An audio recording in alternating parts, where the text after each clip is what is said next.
Hey guys, welcome back to another video on the channel. As you might have noticed, there's been a couple of significant changes, and that's really because I want to try and make this channel more professional. Before we get into the actual video itself, I just want to thank you all for the immense support that you've given. Honestly, you blew the last video out of the freaking water. I'm just chuffed to bits, man. So thank you so much for that. Thank you for your continued support. It means the world to me. I love your comments. I love seeing the praise, right? You know, if you have any criticisms about how I can make the channel better, you guys got to tell me. This is all about you. This is all about giving you a nice quality product that you can enjoy. All right, so thank you very much. Like, subscribe, and we'll get into the video now. So the Marder III continues our trend of thin-skinned tank destroyers that the Germans developed during the middle to latter half of the war. Another of the Wehrmacht's tank conversion designs, the Marder will yet again prove that the idea of mounting a powerful anti-tank gun upon an obsolete tank chassis can be a successful marriage, and this will go on to prove its success time after time. So the Marder III is technically it's designed as an interim solution. Most of the Marders will be. It's designed as an interim solution in the aftermath of Operation Barbarossa. The Germans encounter the Soviet T-34 and KV-1s and get a real nasty shock, because obviously they don't think the Soviets are capable of fielding such vehicles. At the time, their existing tanks and mobile anti-tank guns are already a bit obsolete, if you will. The Panzerjäger 1 that we covered earlier could tackle the T-34, but it had to get within a unfavourable range, if you will, in order to actually engage the target. So the Germans need something else to sort of replace the old and obsolete vehicles on the front. Now obviously these will end up resulting, the developments that will come as a result of this end up producing the Tiger and the Panther tanks, but these vehicles don't become available until later down the line. The Germans need an interim, so they develop what's known as the Marder program. Now, the Marder has three separate designs. Obviously, the Marder 1, the Marder 2, and the Marder 3. We'll be covering the Marder 3 as it is one of the more popular vehicles in the series, because of the amazing chassis mount that it has. It really is beautiful. We will cut. So the Marder III itself is mounted on the Panther 38T chassis, but there are three variants of the Marder III. Yes, I know this can get rather difficult. We're going to cover all three of them here because it will make life very, very easy for us if I do it all in one video instead of three independent videos. So we start in early 1942. The first iteration of the Marder III begins its design process. The idea is to mount the new 75mm Pak 40 gun onto the chassis of the Panzer 38T. Now the Panzer 38T itself, I'll do a video in that vehicle all by itself. It's a tank of Czechoslovakian origin. The Germans, when they occupy the Czech Republic, they take over it, they take the tanks and they start building their own versions. The Panzer 38T is a brilliant tank. It's better than anything the Germans have in terms of light tanks. Okay, well armed. By this point they've got 50mm of frontal armour. They're equipped with a 37mm gun, very reliable, very good off-road, a wonderful chassis. The 37mm gun, however, has made them obsolete, so they are chosen to be upgraded and developed into a tank destroyer variant. So the idea is to mount this 75mm Pak 40 on the PZ-38T chassis. However, the Pak 40 has only recently entered service, and the needs of the army on the front, by this point we are we are more than 6 months into the fighting on the Eastern Front. The army needs this gun. It needs it en masse. To compensate for this, and for the fact that they can't actually get a hold of these guns, the Germans then decide that they're going to use a weapon that they have en masse. In the early parts of the invasion of the Soviet Union, the Germans have captured a large number of 76.2mm F-22 field guns, which are a weapon of Soviet origin. They are used both as direct artillery and anti-tank guns. there's a significant number of these weapons that have been captured and returned to Germany, and it is hoped that the F-22 gun can now be mounted in place of the Pak-40. The Germans do this by rechambering the F-22s to take the Pak-40's ammunition and then redesignated it as the 7.62cm Pak-36R. R stands for Russian. When I talk about the PZ-38T, the T stands for Czechoslovakia. This is how the Germans identified captured vehicles. So production of the Panzer 38T was at that point being undertaken at the CKD plant in Czechoslovakia. The production of these vehicles is halted. The turrets are removed from any ones that are currently existing, and any planned ones, the turrets are just scrapped. In the place is a modified superstructure which is installed by simply bolting it onto the original hull. It really is a very quickly put together process. The superstructure has the gun and a gun shield mount which is extended onto it, which gives limited protection to the gunner, loader and commander from small arms fire. The armour is at most 10mm thick, which means that yes, it can protect it from small arms fire, but anything bigger than the DSHK heavy machine gun can, in theory, punch through. And given the fact that the Russians were notorious for using anti-tank rifles, yeah, you can see why this could have caused issue down the line. The rest of the gun shield is unarmoured. It is armoured on the front and a little bit around the sides, but on the back and on the top, it's got no armour on it at all. It's completely open. Anyone with even a half decent aim with a submachine gun can simply wipe out the gun crew by just spraying the rear of the vehicle. It also means that light artillery such as mortars and that would have far more of an impact than if they were, say, fired at regular armoured vehicles. Despite the fact that this does mean that the crew are highly vulnerable, it also means that if ever the vehicle is hit, the crew can actually bail out rather easily. They just need to stand up, walk along the engine deck and jump off the back of the tank. You know, it's a very relatively easy process. The remains of the vehicle, the hull and the engine and the running gear, they all are the same as a standard Panzer 38T. They maintain the 50mm of frontal armour, though to be honest with you, at this point with the gun shield as large as it is, you would find it hard to miss the gun shield and hit the hull instead.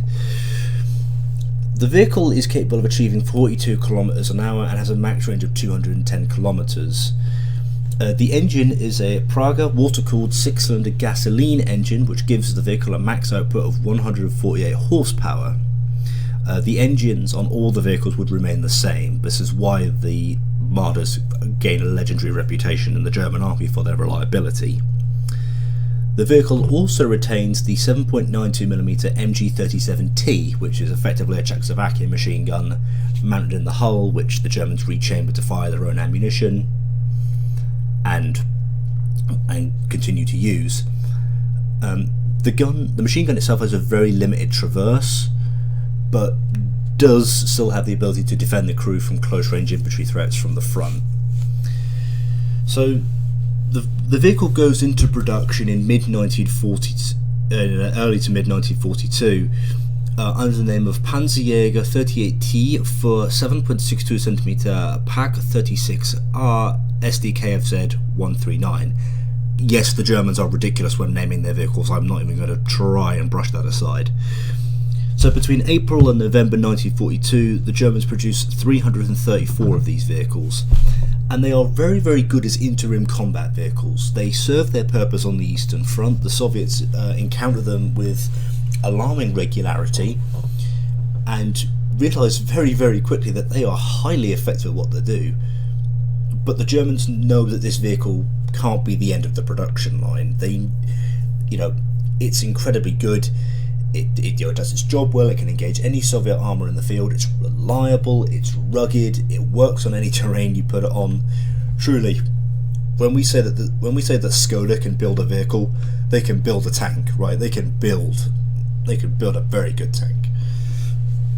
So we then move on to the version of the Marder III, which is known as the Ustav H variant.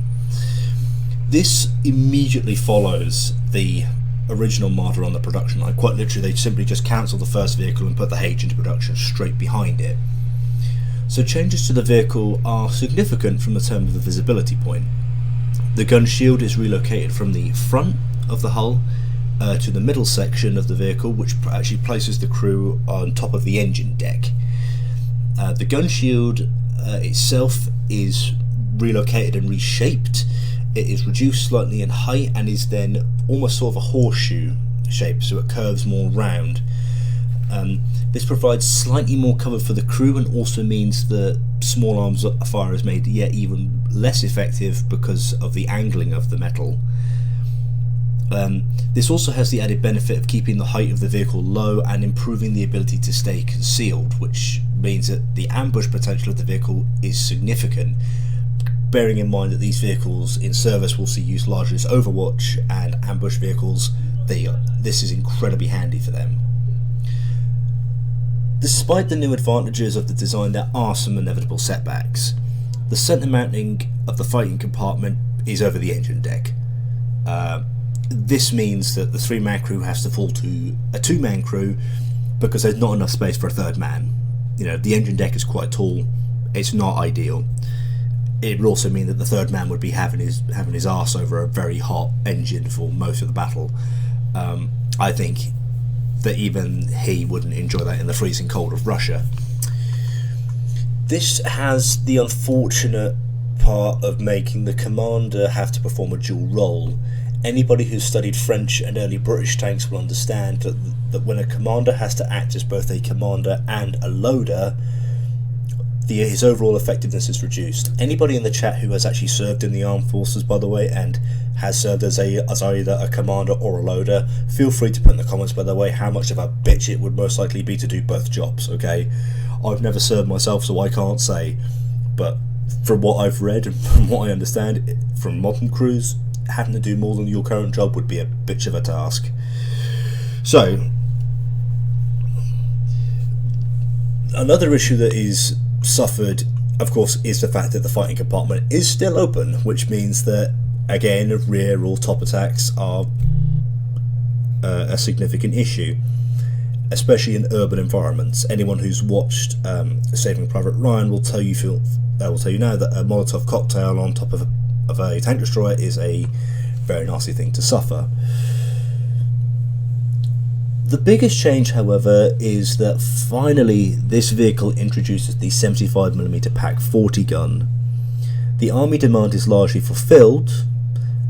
However, it also becomes the case that the army has kind of fallen in love with the Marder program and wants to make sure the Marders have the right gun for the job. The gun in question is mounted in much the same way as its predecessor and is given 38 rounds of ammunition within the tank to allow it to maintain a decent rate of fire. The Germans also introduced, well, most of the ammunition is actually based around the actual base of where the gun and fighting compartment are. A lot of ammunition is actually stacked along racks up the commander's side of the fighting compartment, which allows for a quicker rate of fire. When this is in use.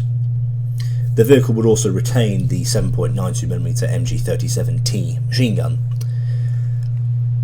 So between November 1942 and April 1943, a total of 275 vehicles are constructed under the name 7.5cm Pak 40-3 auf Panzerkampfwagen 38T Ausf H SdKfz 13A. For goodness sakes, Germany, you are killing me.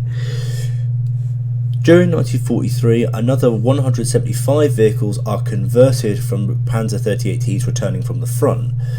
More were meant to be converted, but these are instead given to the Grill self-propelled artillery project, which work just as well, as we'll get into.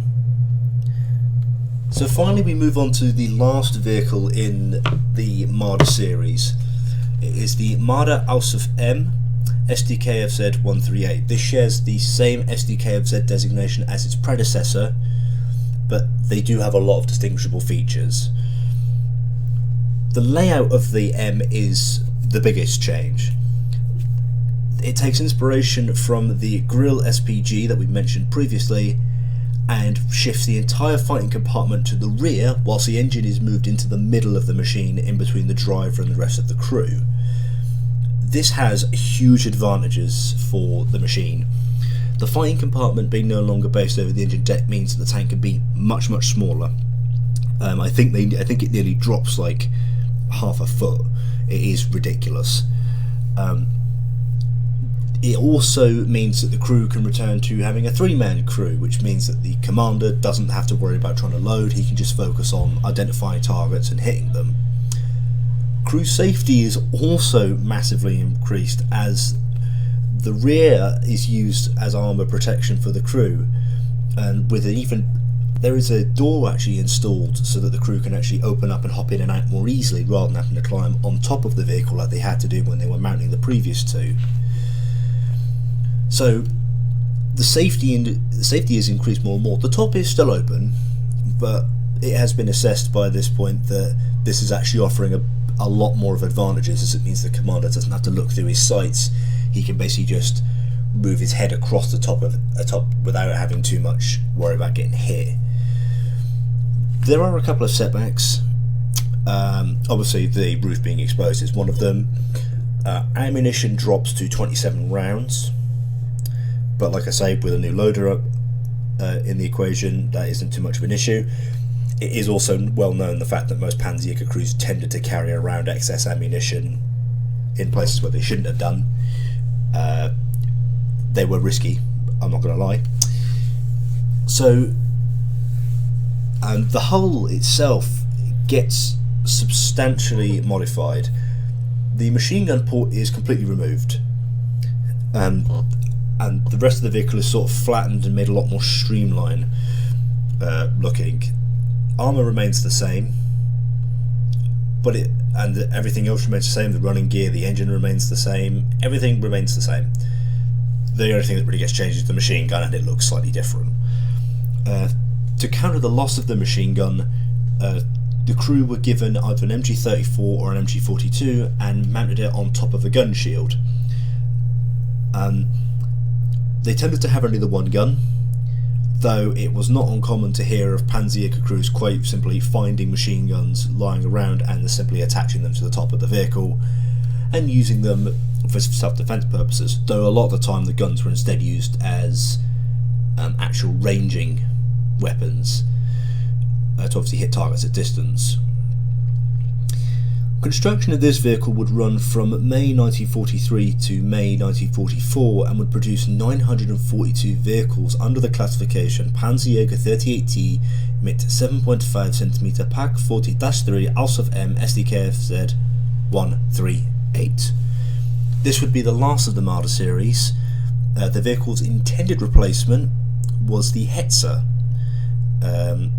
It would never replace the tank fully in service, but would use the same Panzer 38T chassis. In regards to the vehicle's combat history, virtually all Marders were destined for the Eastern Front, though they did see service on other fronts. They were used on the Western Front after the invasion of Normandy. They were used in Italy by one regiment who we'll talk about in a bit.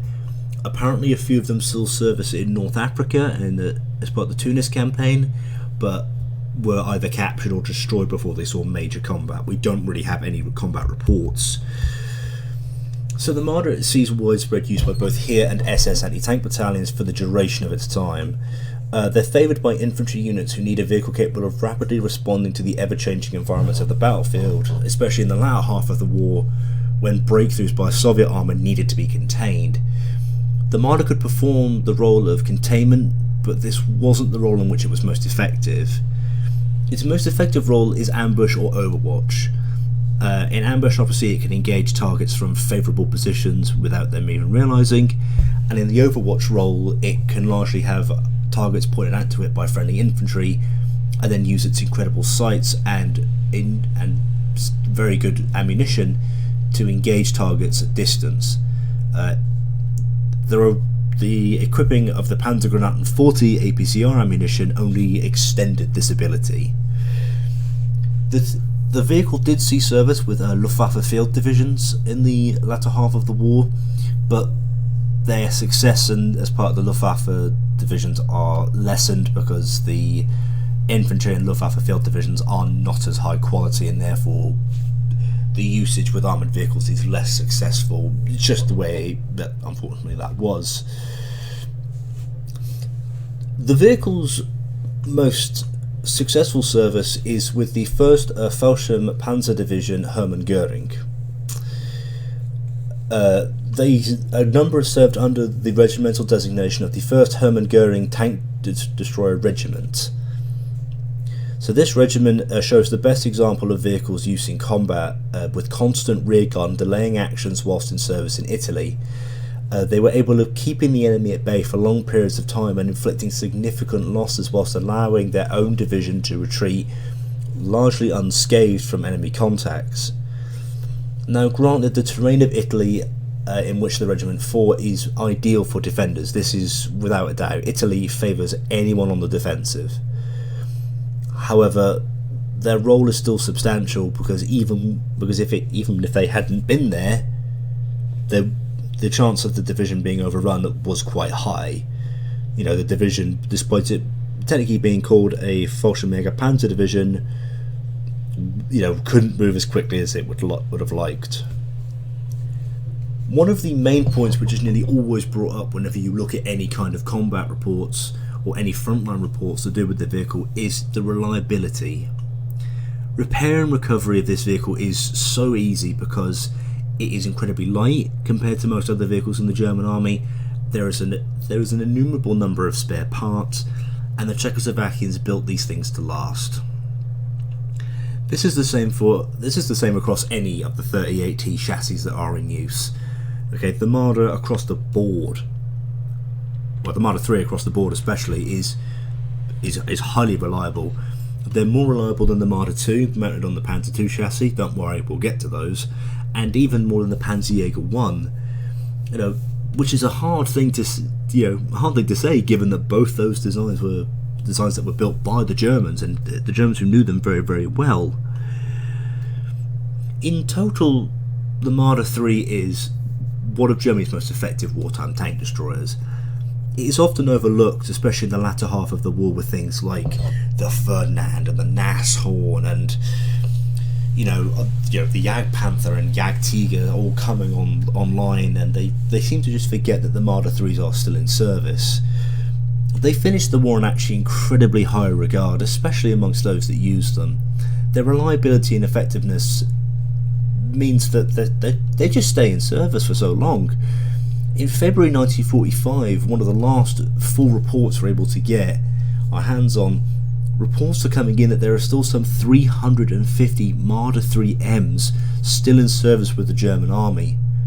They'd stopped production of them nearly a full year earlier. You know, this is nearly 1/3 of the production run, and they're still in service. Their durability and their longevity is so effective that it should never be understated. And I actually just want to put the point out there. A lot of people claim that if the Germans had kept building Panzer IVs, they would have won the war. Are you kidding me? Screw building Panzer IVs. Just build yourself a bunch of Marder IIIs and you can take on the world. I'm not even joking. Anyway, that will do for today's video. Thank you so much for your support. Please like and subscribe. What do you want to see? Put it in the comments. Put in the comments, what tanks do you want to see? Right, I've already got an M48 pattern video which has got to come along. You know, my missus is screaming at me about doing an M60 one as well. She's not screaming at me. She actually has, like, God bless her, I don't know how she puts up with me. But, you know, we've got videos coming on the way, right? I need to obviously get back into a proper routine, but I will. Thank you so much for the support again. Love y'all. You know, peace out.